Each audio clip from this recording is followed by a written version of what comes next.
Morning. 1 Timothy 5:8 says that if anyone does not provide for his own relatives, especially those of his own household, has denied the faith and is worse than an unbeliever. Obviously, that in context, Paul, in writing to Timothy, is talking about widows in particular and physical care. But as I think about the topic that's been assigned to me today, saving the world but losing your children, certainly it would be true that we have responsibilities of an emotional nature and a spiritual nature to our families as well. And so as we think about ministry, we need to understand, I think, that a very important concept. As I think about this topic, I would like to first kind of be autobiographical and tell you a little bit about my background in growing up and maybe make some applications for those of you that are in ministry full-time or are preparing to be in ministry full-time and thinking about the relationship between ministry and your family lives. I grew up in a military household. My dad was a pilot in the Air Force. He was never deployed overseas in any combat. He was during the Cold War, and so rarely did he have to be out of town for extended periods of time, or he never had to be overseas for a 13-month deployment like you see military families having to experience today. But a temporary duty assignment, he might be gone for a few weeks. In fact, one time he had to be gone for 2 months when I was in the 5th grade. And that was the longest 2 months that, as a 5th grade boy, your dad being gone 2 months, it seemed like it was 2 years to me. But that was a long time to me. And so I experienced a little bit of Dad being gone from time to time. During the early years, Dad was in the Air Force. After Dad got out of the Air Force, he began flying for FedEx, and we moved to the Memphis area. And with the FedEx schedule, this is basically how it worked. When Dad was at work, he was out of town. And so 15 days out of the month, Dad was gone. And so when he was at work, he was out of town flying. When he was home, but when he was gone, he was gone. What happened because of that schedule was that oftentimes if I had a ball game or if I had something special going on, Dad couldn't really arrange his schedule around those things as he would like. He was kind of low on the seniority list as far as pilots were concerned, didn't get to choose his schedule as much like he can now. And so when from month to month, those special things that I might need him there for, he couldn't necessarily be there all the time. And so that would be frustrating for me and difficult to deal with, although I understood the scheduling and all that. And as I think about that, though, I never was really bitter about that kind of scheduling and Dad missing important functions. I understood that. But I think about now, if I had been, what harm there would have been as far as my spiritual life is concerned. And I certainly think there could have been some harm if I would have chosen to be bitter about maybe Dad not being there all the time. But at the same time, I think it's important to understand the difference between my dad's profession and ministry. You see, if I were bitter, say, toward Dad's employer, that he couldn't make the ball game because he was working for FedEx, well, it's really not that big a deal if I were upset at FedEx. And even if I harbored some kind of strange bitterness toward FedEx even into adulthood, I could always use UPS, right, or the Postal Service. I mean, it really doesn't matter how I feel about FedEx. But when it comes to ministry, if my dad were in full-time ministry, for instance, and I became bitter about an environment in which Dad was not home because of ministry, that could have a profound impact, couldn't it, on me spiritually, because it's not FedEx that's pulling Dad away from the ball game or from an important function, or I need to be able to be with him today, but it's the church or ministry or God that's doing those things. And so I think as we consider the idea of the family and ministry, I think it's important to realize that there is some pretty important concerns that you need to think about in regard to your family life and ministry. Now, as I think about these ideas, some of you are not going to understand what I'm talking about now. Number one, because you're not in full-time ministry. Number two, because you don't have families of your own, you don't have children. And so your life experiences and your ministerial experiences have not brought you to the point where you're really going to understand some of the things that I'm going to talk about. And that's okay. That's understandable. But at the same time, I hope that you'll listen, because I think it's important to be thinking ahead. Because if we're talking about establishing proper boundaries in ministry, or whether it's proper boundaries in a family relationship or friendships or whatever it is, the best time to establish those boundaries are at the very beginning of that relationship, not after those boundaries have already been crossed or already been violated. And so if you want particular boundaries set up in your ministries, and you're wanting your family life to be a certain way and how it relates to your ministerial life, you want that to interplay in a certain particular way, the way to make sure that happens is to plan it now, not after you've already had problems or after a particular church or ministry expects you to be doing things the way they've always had ministers do those things, or maybe how you've done them for the first year or two. And so hopefully that will be helpful for you. Some of you are in full-time ministry, and so you will be and have children and will be able to relate to these things. And you may disagree with something that I'm going to say, and that's okay too. These are just my judgments based on my family experiences and my experience in ministry. And so I want this to be real practical as we talk about this, and hopefully maybe you have a chance to give me some feedback at the end. But as I think about saving the world and losing your children, I first think of people I've known where that kind of scenario has actually happened, and where an individual has poured himself into ministry, into church work, and has neglected his family and lost his family in many ways, emotionally and spiritually speaking in particular. And I think one of the issues is that we like to somehow neatly categorize things in this way. I might be able to justify neglecting my family because I'm doing the Lord's work, or I'm doing ministry, or I'm doing church work. And I don't know about you, but personality-wise, I can't neatly kind of set aside things like that. And so it's very difficult for me to say, this is a spiritual activity, this is an activity for God, whereas this is not. And so if I'm reading a bedtime story to my 4-year-old son, to me that's a spiritual activity. That's a religious activity in a sense. That's an activity that has something to do with God and ministry. Just as if I were visiting the hospital and checking on a member of the church that's sick, or going to the nursing home is ministry. Family life in that sense is part of the Lord's work. It's part of His expectations for me as a husband and as a father. And so I think it's important to make sure that we don't use the excuse of the Lord's work to the detriment of our family, because I don't think you can necessarily neatly separate those. Now, how would I guard my family? How would I protect my family? How would I make sure that I'm not about saving the world to the detriment of my own family?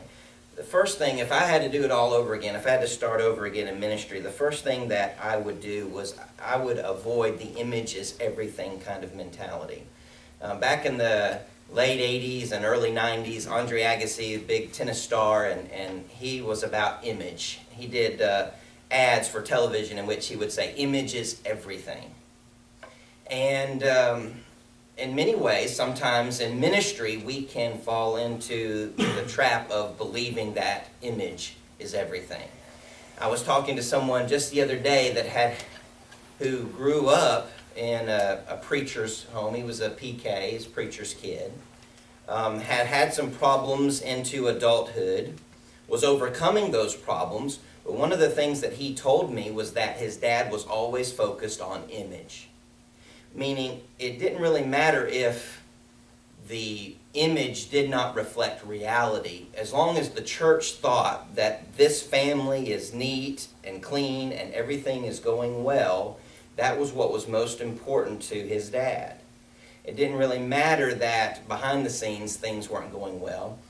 Just don't get caught. Just don't let the church know, was kind of, maybe if it wasn't outright said, it was the impression that this young man that I was talking to was left with when he was growing up. And that can be a big problem. It can be a big problem, number one, because it has a tendency to ignore real issues that a person growing up needs to deal with.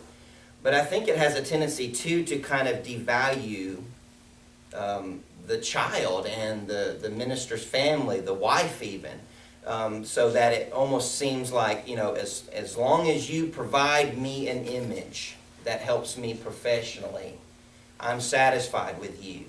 But if you do not provide the proper image, so if you're a kid and going through a particularly difficult time or having a particular issue, and you're not providing that nice, clean image that I need, then there's a strain in the relationship. And so I think we need to avoid the image is everything mentality, and that is, and be real in our ministries with our families. Number two, in making sure we don't lose our families and our children by saving the world, I would guard my off time. Whatever that off time is, if it's Saturday, it's Saturday. If it's Monday, it's Monday. But what I would do is I would guard my off time. That may mean that I have to agree to do fewer weddings. That may mean that I miss some social events from time to time. But I would need to learn to say no very early on in my ministry. And it's okay to say no, I think. You can't do everything. You can't be everywhere. And you need to guard that off time. And third, I would then kind of segue into just essentially putting family first. Putting family first. Now, obviously, there are extreme emergencies. There are times where you can't help but have to take care of something, and it's unplanned, and you're expected to be there, and it just is the way it is. The ministry is like that. It's kind of a 24/7, you never know what's going to happen kind of lifestyle. But I think in the very beginning, you need to make sure that you put your family first. Attend every ball game. Attend every recital. Attend every performance. Put it on your calendar if you need to. Because one of the things that's neat, if you put it on your calendar, and that kind of seems cold and calculated, and I'm not a calendar kind of person, so I don't put a lot of stuff on my calendar. But if you're a calendar type person, what the benefit is to putting that on your calendar, hey, ball game at 7 on Tuesday night, is that if somebody asks you to do something at 7 on Tuesday night, all you have to say is, I'm sorry, I've already got an engagement at 7 on Tuesday. See, it's already taken care of. It's on my calendar. I can't be there. And so it takes a little bit of the emotion, I think, out of the situation. But put your family first. Guard that time. Again, fitting with that, I wouldn't work many nights. You're already, in a sense, working on Sunday night, right? You're already, in a sense, traditionally working on Wednesday night. I just wouldn't work a lot of nights. I would be at home working with the kids on their homework, spending time with them. That's what I would be doing most evenings other than Sunday night and Wednesday night. Obviously, there might be special occasions. There are going to be emergencies. There are going to be things that come up where that doesn't always work out. But that would be kind of what I would look to shoot for anyway, is not working a lot of nights. That may mean not answering your cell phone and letting it go to voicemail. If it's an emergency, they can leave a voicemail and you can check it. And you can be there and help with whatever situation needs to be helped. But most of the time, probably it's going to be something that can be taken care of the next day. Think about it from other professional experiences that others have. Have you ever tried to set up an appointment with your banker to talk about a loan at 8 o'clock on Tuesday night? probably not going to be able to do that. Now, I have a good lawyer who's a friend, and if I need him to come over at night to discuss something with me, he would be there. But probably not going to have very much luck picking up the phone and calling an attorney's office and wanting to have a meeting with an attorney at 8 o'clock on a Tuesday night. And so I think we need to understand that those family nights are important. You're going to work 5 to 6 full days. You're going to work already several nights. You're going to have emergencies. You're going to have special occasions. So it's okay, I think, to guard that time very carefully. Protecting your family, I would not try to be everyone's minister, if that makes any sense. Let me explain. When I decided to get into full-time ministry, one of the things that happened is that with my family and close friends, I became an expert on all matters that are associated with God. I mean, it was like once I made that decision, I want to preach, I want to be a pulpit minister, then I was an expert to my family. Now, I wasn't really, but that was the way they perceived me. And so you have a tendency for, my grandmother's here at this church and she's got an issue with a member there. Can you help this person? Or my cousin, he knows somebody that needs help. Can you help this person? You can't be everybody's minister. You're going to be working with a local church. You're going to have your responsibilities with them. And you can't necessarily solve everybody's problems, from 2 states away or, from down the road. Now, I don't mean that we don't take every opportunity we can to help people. But at the same time, we need to understand that we have limitations. We're not experts in everything. We have limitations in regard to time and abilities that we need to recognize, I think. So don't try to be everyone's minister. Number 6, I think it's important to entrust others with the work of ministry. I mean, obviously, in a church setting where they're elders, they're the church leaders, theoretically anyway. I know that they look to ministers as the point man on many things. But I think it's important to understand that others can do ministry too. And so if you entrust others to handle responsibilities, not only will they grow and develop as Christians because of it, but it'll help you to protect your family time better, I think. And then I think it's important to recognize that if you have a healthy family life, that's good for the congregation, isn't it? Isn't it good to model a good family life for the church? I think we would all agree with that. So as we're thinking about, trying to categorize church life and family life and how I said I really am not comfortable with that, I think this will help us, because when I'm spending time with my family, when I'm nurturing those relationships, when I'm developing healthy interaction with my family, that helps the church. That is a work that I think helps the church. And then finally, I would make sure that I protect my family from the stress of ministry as much as I can. Now, and I'm particularly thinking about kids, but even spouses, I think, are important in this regard. Now, obviously, in any, profession, you're going to have stress, you're going to have problems, you're going to have issues, you're going to, want to talk with those with your wife or your husband. You're going to express those emotions and those, the frustrations and the victories and all that. And that's part of it. And I would certainly encourage that. But at the same time, I think it's important to realize that there is a unique dynamic here. And that is that not only is this your work, but this is your family's church life. I think that is really fascinating to think about how all that works, because, you see, your work is where your kids go to church, you see. Your work is where your wife goes to worship. Your wife goes to Bible class. And that is a very interesting and challenging dynamic, I think, because if you are bringing that stress home, constantly bringing negativity home about church life, how does that affect your wife on Sunday morning when she wants to worship? And all she can think about is what someone said to you or did to you, or how somebody interacted with you. She can't get that out of her head. Or with kids in particular, that you're all constantly focused on the negativity, and they develop kind of a negativity.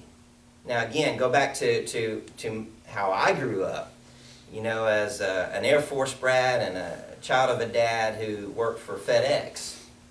If I developed negativity toward FedEx, it's not that big a deal. But when you develop a negative attitude in regard to God, in regard to church, it can be a very big deal. And so I would protect my family from ministry stress. I know I kind of ran through that quickly, but what I wanted to do is I wanted to leave about 5 minutes in case anybody wanted to make any comments, express disagreement, ask a question, anything like that, or add to what we've already talked about. Anybody at all? How do you protect your kids from the, a lot of times, you hear this in school or high school, the preacher's kids or the elders' kids are usually the worst of the worst. How do you, protect them from that and keep them from falling into that? I would think there's a couple of ways to look at that, I think, Derek. First of all, I would encourage you not to leave the impression with your kids that your love for them, your acceptance of them is based on a particular level of performance. Meaning, you have to be perfect. You have to do everything the right way for me to accept you. I think it's important to make sure that our kids understand that we fully accept them, that we love them no matter what. It's not contingent based on performance. I think if you do that, I think it will help your child have kind of an emotional stability that will help him or her make good decisions. In regard to protecting them from that kind of thing, I just think, trying to have a normal family existence as much as possible. Why is it that preachers' kids are considered the worst? Now, I was a preacher. I don't consider my kids the worst. Like Corey is a minister. He's got great kids. So is it more about reality, or is it more about expectations from people on the outside? I think we pick out a couple of bad examples, I think, and we tend to run with that. But I think there's a couple of reasons for that. I think, first of all, the church probably has unrealistic expectations, that we expect perfection. And we need to make sure that we are very clear that our kids are not perfect and they're not expected to be, and make that clear with your children. I think second, I think there is the mentality many times from preachers that, again, that as long as the image is there, then that's all that matters. Or I'm too busy with church work, I don't have time for you. I think if you establish as normal an existence as possible, not expecting perfection, not promoting image above substance, and are there as much as possible, I think you can guard against some of that stuff. But I think there are several factors that lead to that kind of image or mentality that people have about preachers' kids. I think that all that came originally from when the first church came in this area. The preachers were so devoted to doing God's work, as you stated earlier, that they did let their children suffer for lack of parenting. And I think that's why that the PK kids have such a negative outlook. Everybody looks at them that way. Right. But now, and I mean, I agree with most of what you said. Of course, I don't agree with putting your family first. I believe put God first, and then your family will follow along. But the Old Testament is, you go back and look at the Old Testament, And the Israelites never went 2 generations following God because they did not teach their kids as they were going along. They saw it was a problem, but they never really got it right. And if we don't get it right, as whether we want to admit it or not, we're examples. I mean, preachers' families are examples to the church. If we don't get it right, then what is the rest of the church going to follow along? So it is a huge Yeah. responsibility. That's true. Let me say something about you expressed disagreement with me about the family first concept. I think that pulls us back to the kind of the philosophy I was trying to kind of lay out at the very beginning, and that is that philosophically, I don't believe you categorize things that way. I don't believe you say God's number one and then family's number two in that sense. I believe that God is the center of our existence, not the number one priority. And I get Him out of the way over here, and then I can have time for my family.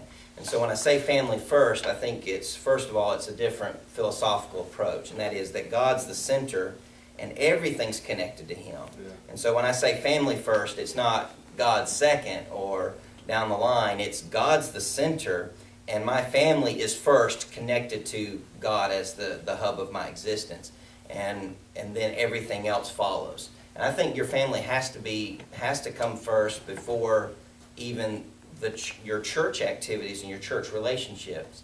But I think we have a tendency to equate church relationships and work with God. And I don't do that. I think God is the hub of all of our relationships. And so I think there's really not a lot of disagreement there. I think it's just a matter of a little bit different philosophical approach. But I appreciate that very much. I think he may have been maybe the difference would be like when Jesus' family who weren't with him, sitting with the disciples, were saying, "Hey, come with us" or whatever. Well, their purpose was against what God wanted Jesus to do at the moment, and so. If our family's saying, "No, you can't go and worship or serve the Lord" or whatever, then that would be different. I don't think you were saying that though. Right. You were just saying my family's with God, but I want to make sure that they, as entrusted to me by God, they take priority over people who are not entrusted to me by God. Well, sure, but even, you think about an adult single male is going to have a different relationship with his mother and father and brothers and sisters than he would if he were married with kids, I think. I think if we saw Jesus experiencing ministry with children, I think we would have a little bit of a different interplay there too. I think that's important to recognize. We're out of time, but Brandon, I think you had your hand raised. Okay. All right. Thank you so much for your interaction. Thank you for this time, and let's go to God in prayer as we close. God, we thank you for this day. We thank you for every blessing you give us. We thank you for every opportunity we have to glorify you and serve you. We pray that we'll recognize that every relationship we have, every activity we have should be reflected in how we think of you and how we love you and want to serve you and to bring you glory. We thank you for each one here. We thank you for their dedication to ministry. We pray that you'll bless them and their families as they commit themselves to leading others to your Son. It's through Jesus we offer this prayer. Amen. Amen.